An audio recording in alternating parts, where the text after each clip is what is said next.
কবিতা বাঁশি, কবি রবীন্দ্রনাথ ঠাকুর।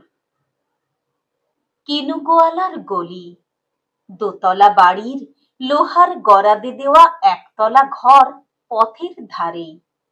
লোনা ধরা দেওয়ালেতে মাঝে মাঝে ধসে গেছে বালি, মাঝে মাঝে শ্যাতা পড়া দাগ। মার্কিন থানের মার্কা একখানা ছবি সিদ্ধিদাতা গণেশের দরজার পরে আঁটা। আমি ছাড়া ঘরে থাকে আরেকটা জীব, এক ভাড়াতেই, সেটা টিকটিকি। তফাৎ আমার সঙ্গে এই শুধু, নেই তার অন্যের অভাব। বেতন 25 টাকা, সদাগরি আপিসের কনিষ্ঠ কেরানি। খেতে পাই দত্তদের বাড়ি ছেলেকে পড়িয়ে। শেয়ালদা স্টেশনে যাই, সন্ধেটা কাটিয়ে আসি, আলো জ্বালাবার দায় বাঁচে। ইঞ্জিনের ধস ধস, বাঁশির আওয়াজ, যাত্রীর ব্যস্ততা, কুলি হাঁকাহাঁকি। 10:30 বেজে যায়। তারপরে ঘরে এসে নিরালা, নিঝুম অন্ধকার। ধলেশ্বরী নদী তীরে পিসিদের গ্রাম। তার দেওরের মেয়ে অভাগার সাথে তার বিবাহের ছিল ঠিকঠাক।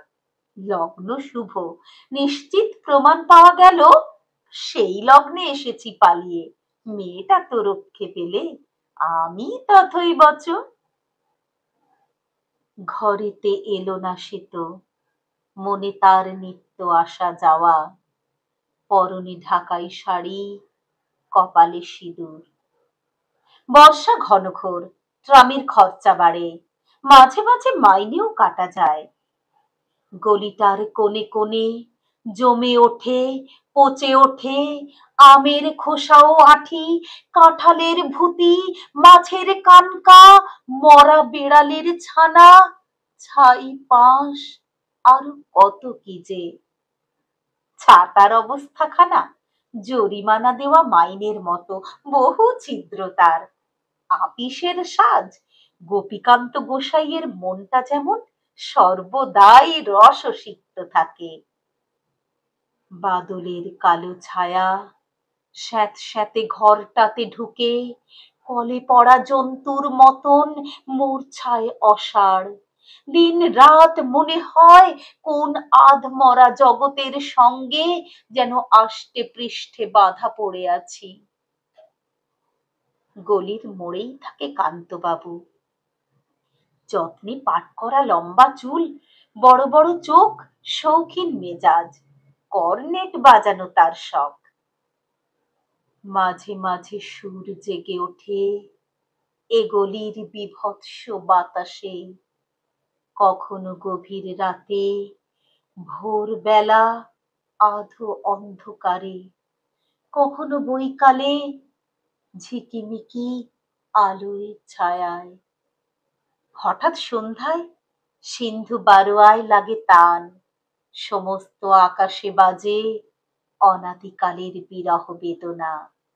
তখনই মুহূর্তে ধরা পড়ে এ গলিটা ঘোর মিছে, দুর্বিষহ মাতালের প্রলাপের মতো। হঠাৎ খবর পাই মনে, আকবর বাদশার সঙ্গে হরিপদ কেরানির কোনো ভেদ নেই।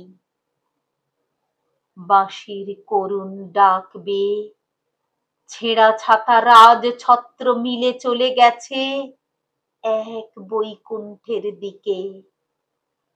এ গান যেখানে সত্য, অনন্ত গোধূলি লগ্নে সেইখানে বহি চলে ধলেশ্বরী। তীরে তমালের ঘন ছায়া।